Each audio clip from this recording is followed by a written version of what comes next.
안녕하세요. 뻔뻔한목도빠입니다. 구독과 좋아요, 알림 설정, 회원가입 부탁드리겠습니다. 갭 투자 막힌 마포 레미안 프루지오 거래가 무려 빵건 나왔습니다. 그만큼 지금 마포구 상황이 굉장히 안 좋게 돌아가고 있다는 얘기인데, 뭐 마용성은 뭐 계속적으로 올라간다라는 또 이상한 또 얘기를 흘리고 다니고 있고요. 어차피 여기 고점 잡은 사람들은 목숨 걸고 집값을 지켜야 된다는 그런 어떤 급박한 상황에 몰려 있는 거죠. 강남 3구와 한강 벨트는 뭐 관망세가 지금 뚜렷한 상황이고, 서울 아파트 7월 첫 주 0.29% 상승을 했다고 하는데, 이 상승세는 다소 내려가는 어떤 오름세 둔화 양상을 보여주고 있고요. 거래가 급감하기 시작한 고가 단지들, 그렇게 신고가 최고가 계속적으로 랠리를 이루면서 앞으로 계속 찍는다면서, 근데 완전히 증발이 돼 버렸습니다. 그리고 그동안 신고가 최고가라고 알려졌던 그 가격들 다 거래가 99.9% 정도 취소가 돼 버렸어요. 그러니까 이게 신고가 최고가의 의미는 아무것도 없다. 집값 폭등 불씨는 그런데 여전할 수 있는 게, 지금 대출 규제를 비우는 우회로 그리고 틈새 노려가지고 다시 고점 진입하기 위한 그런 수요들이 막바지 고점 집값을 잡아서 다시 탈출구를 만들어 가지고 어느 정도 시세 차익을 단기간 안에 끌어내려는 또 투기적 어떤 수요들이 여전히 상존해 있다는 사실. 그러니까 확실한 어떤 공급 대책이 빨리 나오지 않으면, 지금 뭔가 부동산 상황 자체가 좀 주춤한 상황인데, 이게 더욱더 확실한 2차 규제 내지는 공급 대책이 선이 굵게 나와야 된다는 얘기죠. 지금 매매가 변동률 보더라도 바짝 올랐다가 지금 뚝 떨어져 나가고 있는 상황인데, 이렇게 작년 한 해도 올랐다가 내려갔다가 다시 반등을 했어요. 근데 이런 일은 없어야 될 거 아니야. 그렇기 위해서는 확실히 집값을 하향 안정화시키기 위한 규제와 공급 대책이 나와야 되는 그런 시점이라고 볼 수가 있다는 얘기입니다. 실질적으로 마포 레미안 프루지오 보시면 24억 5천 최고가 찍었죠. 근데 7월 12일 거래는 22억, 바로 떨어져 버리잖아. 그러니까 신고가 최고가는 아무런 의미가 없다는 얘기입니다. 그리고 다 등기가 없다, 공통적으로. 취소가 되거나 미등기 상황, 이걸 신고가 가치라고 객관적으로 뭐 증명할 방법이 없는 거잖아. 그죠? 그리고 마포레미안 동일한 이 40평대 29억 최고가 찍었는데 취소가 딱 떠버리잖아. 28억 4천짜리. 그죠? 아무런 의미가 없어, 최고가가. 취소도 26억에서. 그러니까 밑돌객이 이런 어떤 취소 거래는 결국 이 최고가를 찍기 위한, 불꽃놀이 터트리기 위한 화약에 해당이 되는데, 결국 불 딱 심지에 붙여가지고 칙 타들어서 빵 터져서 최고가를 날리기 위한 목적이었다는 걸 고스란히 볼 수가 있겠고, 결국 6월 이후에 8월 달까지 한 건의 거래도 없다라는 사실. 결국 마포 레미안 프루지오도 엄청난 고가 행진 랠리를 벌이면서 30억 뚫고 40억을 향해서 고지를 점령하기 위한 랠리를 계속적으로 해왔지만, 상당히 집값 자체가 이제 8, 9월, 9월 달 들어서면서 엄청난 조정기를 맞게 될 가능성이 어느 때보다도 높다고 예상을 해볼 수가 있겠다는 얘기죠. 결국 갭 투자 의심 사례 87%, 거의 90%가량 지금 줄고 있고요. 강남구는 뭐 거의 빵건에 해당될 정도로 이제 뭐 갭2라는 얘기가 더 이상 나올 수가 없죠. 그만큼 자금 동원이 거의 불가능하게 됐다. 왜냐면 본래 내가 다이아몬드 수저라서 부모들로부터 받은 어떤 현금 부자라면 어느 정도 진입할 수 있는 여지는 있겠지만, 내가 고수익 월 몇 천만 원 버는 사람이라 하더라도 서울 집값이 어마무시하게 올랐기 때문에 그렇게 고액 연봉자도 어쩔 도리가 없어요. 대출이 안 나오면 거의 비현실적인 아파트 값으로 올라 쳐버렸기 때문에. 그래서 7월 179건으로 전월 1369건으로 급감하고 있어요. 급감. 굉장히 그래도 좋은 그런 어떤 이 스탠스로 가고 있는 거죠. 실거주 목적이 아니죠, 갭 투자는. 어떻게 해서든 집값 상승 부추겨 가지고 그 단기간 안에 고점 집값의 어떤 정체성을 탁 드러내면서 뭔가 테러를 구축해서 시세 차익을 먹고 빠지는 그런 어떤 상황 속에서 진행된 게 대부분 갭 투자였는데, 이 갭 투자가 일단 빠져버리면, 썰물처럼 쭉 빠져나가게 되면 결국에 가서는 집값이 단기적으로 오르고 우상향하고 다시 미친 듯이 불타오르듯 오르게 되는 양상은 없어질 수가 있겠다는 얘기입니다. 자, 이런 상황에서 제가 늘 말씀드리는 성장률, 이게 경제 성장률과 한국 부동산은 굉장한 어떤 면밀한 관계가 있습니다. 어느 정도 그래도 경제 성장률이 받쳐줬기 때문에 부동산 시장이 이런 어떤 이 투기 판적 수요의 어떤 한가운데에서도 계속해서 집값이 오를 수가 있었어요. 이제 상황은 완전히 달라졌다는 얘기죠. 경제 성장률 자체가 지금 지표가 굉장히 불투명합니다. 지금 관세 영향 때문에 그렇고 지금 전 세계적인 어떤 침체, 경기 침체였던 영향 때문에 성장률 자체가 대한민국에 그렇게 뭐 랠리를 이뤘던 궤적은 이제 더 이상 기대하기 힘든 상황으로 가고 있죠. 이렇게 되면 장기 침체로 가게 된다면 결국 일본의 버블 그 상황과 거의 맞닥뜨리게 될 수밖에 없는 한국의 아파트 상황이 들이닥칠 수가 있다. GDP 성장률 추이와 전망치를 보셔도 정부 전망입니다. 이거 0.9, 2.0에서 0.9로 내려왔어요. 그리고 내년은 1.8. 이것도 거의 뭐 상향해서 내놓은 어떤 수치일 겁니다. 그럼에도 불구하고 뭐 1953년 이후로 한국 경제가 이마만큼 성장률이 빠질 수 있겠나라는 어떤 생각이 들 정도로 굉장히 성장률 부분에 있어서는 정체 느낌을 갖게 하는 그런 어떤 지표를 가질 수밖에 없겠다. 2020년에 마이너스 0.7을 찍었는데 내년에 마이너스를 찍을 가능성도 상당 부분 높아요. 관세 부분이 뭐 절대적인 어떤 변수가 될 가능성도 높고 수출 주도의 우리나라가 이 관세의 영향은 거의 직격입니다. 대만 같은 경우는 지금 뭐 성장률 4.45%를 잡고 있고, 와, 이거 약진하네, 대만이. 한국은 0.8%. 그러니까 지금 어마무시하게 지금 벌어지고 있잖아.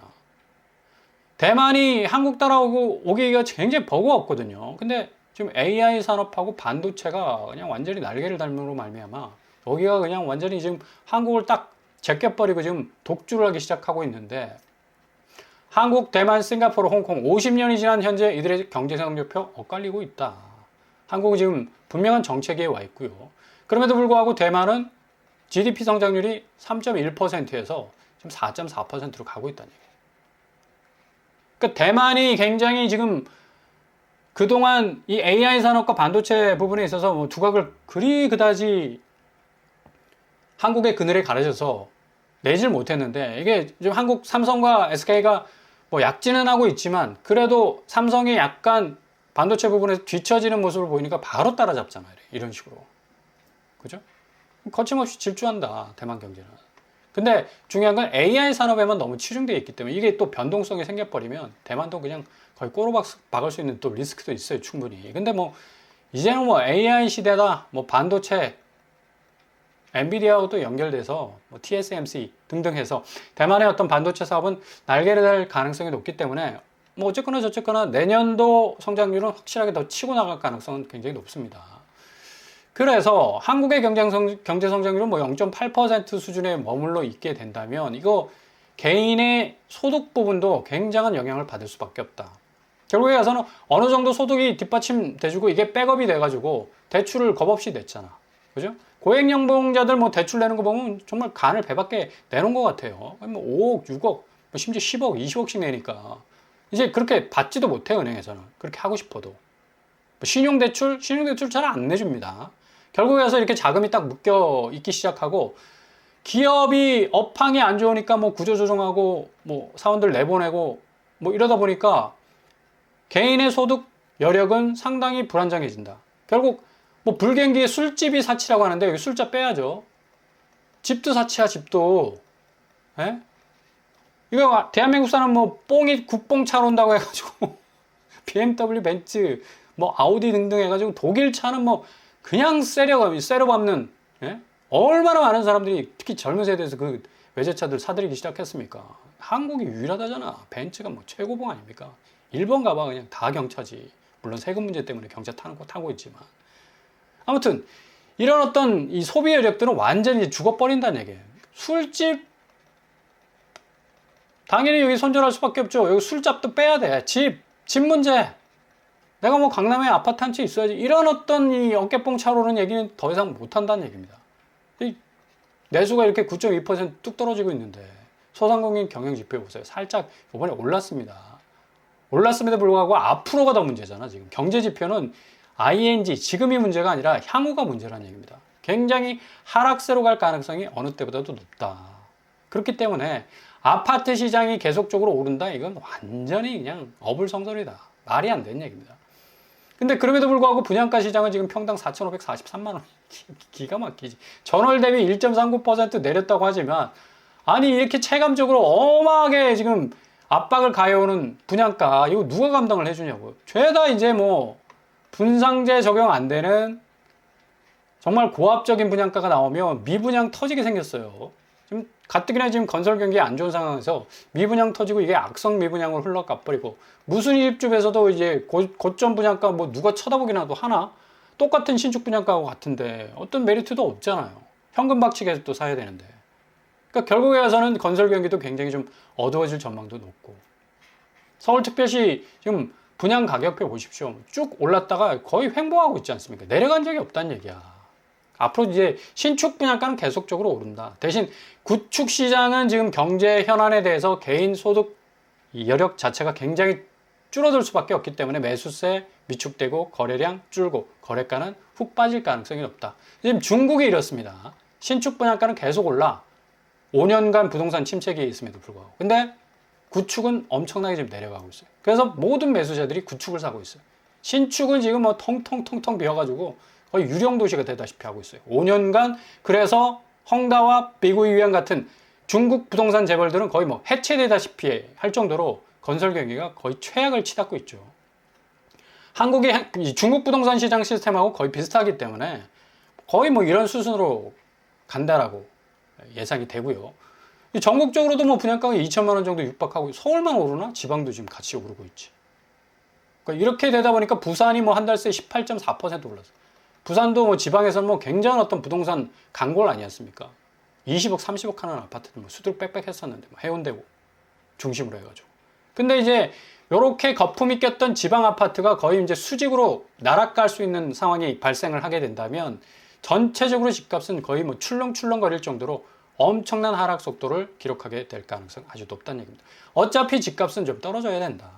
그죠? 단기간 안에 조정되는 것도 굉장히 좋지만 장기적으로 하향 안정화로 경제 전반에 어떤 이 타격을 안 줄 정도로 정상가로 내려온다면 이제 그렇게 위축됐던 거래가 또 거래량 다 회복될 이게 이 집값 자체가 다 회복이 되면 모든 게 회복이 됩니다. 한국은. 왜? 한국은 반대적으로 얘기하자면 모든 것들이 집값에 몰려 있었기 때문에 뭐 결혼, 출산, 경제 성장률, 그렇죠?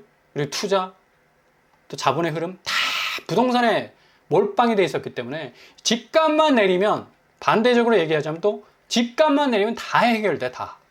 경제적 위기 잘 헤쳐나갈 수 있는 자본시장 쪽으로 현금이 흐르니까. 그리고 또 결혼, 출산율, 뭐 자산시장의 어떤 위기 부분들도 다 뭔가 헤쳐나갈 수 있는 방법이 생길 수가 있다. 집값이 가장 중요한 대한민국의 부동산에 있어서 분수령이 될 수 있다. 그럼에도 불구하고 뭐 최고가 막 찍는다. 현대 1, 2차 127억. 이거 몇 번을 얘기했는지 몰라. 91, 12차가 112억, 현대 6, 7차가 103억, 아크롤리버파크 95억, 레미아몰 92억. 이거 다 쓸데없다니까요. 근데 이제 언론은 가십거리가 필요하니까 이걸 계속해서 띄웠던 거라. 627 규제에도 불구하고 이렇게 신고가 찍는데 뭐냐? 다 약발 다 했다. 천만에이션. 진행 중에 있습니다. 계약 취소. 말씀드렸잖아요. 10배 폭증해. 다 이웃들 중심으로 해서 계약했는데 다 꼬리 잘라버리고 등기 안 치고 그냥 빤스런하는 경우가 굉장히 많습니다. 집값 폭등 끝물의 증거란 얘기예요. 이게. 서울을 비롯한 특정 인기 지역에서 거래 폭증 계약 해제가 동시에 급증했던 이례적 현상이죠. 이게. 규제는 나왔는데 신고가가 생겨버렸다는 게 10배 이상 취소사 계약이 다 취소해버려요. 뭐 어떻게 버틸 힘이 없으니까 자금이 안 도는데. 강남, 서초, 성동, 한강벨트 지역은 신고가 거래 곧바로 취소하는 패턴이 반복이 되고 있다. 얼마나 장난질을 친 겁니까? 현대 1, 2차 127억 찍었다고? 120 찍었네? 근데 취소해버렸잖아. 바로 나오지 않습니까? 답이 딱 나오네. 신현대 11, 12차 신현대 11, 12차 취소 거래 69억 100억 거래 딱 찍었는데 8월 이후까지 8월까지 지금 한 건의 거래도 일어나지 않고 등기가 없어. 아무것도 취소 거래만 뜨지. 그죠? 그리고 현대 6, 7차 역시도 레미안 원밸리 볼까요? 레미안 원밸리 여기도 취소 거래 계속 떴다가 단 한 건의 등기가 없어요. 91억. 어마무시한 이 거래가죠. 매매 최고는 165억이야. 근데 91억까지 또, 이건 무슨 장난하는 거냐? 숫자 장난하는 것 같아. 아니, 집값을 이런 식으로 그냥 들었다 놨다 들어놨다 했으니까 이게 어떻게 시장이 정상적일 수가 있겠냐고요. 한양 2차. 뭐 엄청나게 올랐다며. 84억 5천만 원. 한양 2차. 등기 친거는 뭐 직거래밖에 없고. 없네. 80억, 84억. 등기가 없잖아. 기본적으로. 그러니까 다 그러니까 계속 제가 소개해드리는 최고가, 신고가 보시면 다 이런 식이에요. 이런 식. 취소거래, 등기 없고, 그냥 빤스런하는 경우. 그죠? 그러니까 외국인들이 뭐 120억 초고가도 아파트도 턱턱 현금을 내면서 집을 사들였지만 이제 이것도 못합니다. 원천 봉쇄 돼버렸어요. 실거주 안 하는 외국인 수도권서 주택 못 삽니다. 네, 이거 아주 잘한 거죠. 좀 늦었지만. 그럼에도 불구하고 뭐 이런 현상은 이제 거의 없어질 거다. 그리고 대통령 비서실장도 역시 수석 보좌관 회의에서 8월 첫 주 일시적이나마 상승세 아파트 전환된 것이 유의할 필요가 있다라고 워딩을 던졌습니다. 관계부처는 가계부채 동향, 부동산 시장 상황을 면밀히 점검하되 고강도 대책 시행도 사전에 검토하고 준비하기 바랍니다. 나온다는 얘기입니다. 결국 이 집값이 제대로 안 잡히면 2차 규제가 나온다는 얘기예요. 부동산 안정 필요하면 세금도 필요한 수단이 될 수 있다. 약속이나 공약이 애초에 아니었다. 세금 쓰겠다는 겁니다. 카드를. 그러니까 전혀 뭐 눈도 깜짝하지 않고 뭐 강남 불패, 뭐 마영성 불패 외친다면 더욱더 강력한 규제 드라이브 걸겠다는 얘기예요. 보유세가 당연히 올라가겠죠. 이렇게 되면 결국에 가서는 627 규제 이후에 또다시 2차 규제가 나온다면 80% 현실화율을 반영하게 되면 보유세는 자동적으로 올라가게 된다. 현실화율 90%까지 적용이 되면 보유세가 715만 원 정도 올라가게 되고요. 그리고 잠실주공 5단지 역시도 1260만 원 정도 올라가게 됩니다. 이런 식으로 이제 보유세 변동 현황이 나오기 때문에 계속적인 어떤 집값 고점에서 붙잡고 있기를 원하는 사람들도 어쩔 수 없이 집을 뭔가 좀 이제 변화를 줘야 될 때가 아니겠습니까? 뭔가 이제 팔아야 될 어떤 생각을 꿍꿍이를 할 수밖에 없는 거예요. 공시가격 변동률 보세요. 이거 뚝 떨어졌잖아. 그러니까 어느 정도 요 수준까지는 올라와야 되는데 지금 69%입니다. 너무 모자라잖아. 80, 90%까지 가게 된다면 충분히 뭔가 부동산 지형도를 바꿀 수 있는 또 새로운 어떤 바람이 될 가능성도 높고요. 자, 이런 부분도 좀 잘 지켜보실 수 있길 바랍니다. 9월달 또 한 곳에 무순이 줍줍단지 늘 제가 틈새와 우회로 노리셔야 된다고 말씀드렸습니다. 위레자이더 시티가 나오게 되는데 여기 굉장히 분양가 공공분양이었습니다. 4억대야. 591대. 그러니까 이렇게 사람들이 모이죠. 그죠? 111 타입도 7억밖에 안 하네. 밖에라니까 좀 이상하다. 근데 워낙에 뭐 111 타입 뭐 위례 같은 경우는 뭐 여기 한 15억에서 20억 정도 나오겠죠. 지금 같은 경우는. 근데 지금 여기 34평이 16억 정도의 매물이 나오는데 여기서 타입이 4억 5천이면 충분히 메리트가 있는 가격이죠. 입지도 굉장히 좋습니다. 위례자이더시티. 위례 중앙역이 지금 예정이 돼 있고 위례 신사선 통과하고 거의 뭐 송파권입니다. 위례는 송파라고 말해야지 이거 경기권이라고 말하기 굉장히 애매한 교집합적인 입지. 지금 성남시 수정구 위례 쪽은 6억 2천 하락하고 4억 하락하고 1억 6천 하락하고 좀 약간 명암이 엇갈리는 어떤 하락세를 보여주고 있는데 아무튼 위례 쪽에서 또 이렇게 좋은 무순이 가격적 메리트가 있는 곳이 나오면 또 접근해 볼 수 있는 또 하나의 돌파구를 마련할 수도 있겠습니다. 이런 식으로 차근차근 기회는 기회대로 또 관망은 관망대로 이어가신다면 좋은 골든타임 맞이하실 수 있을 겁니다.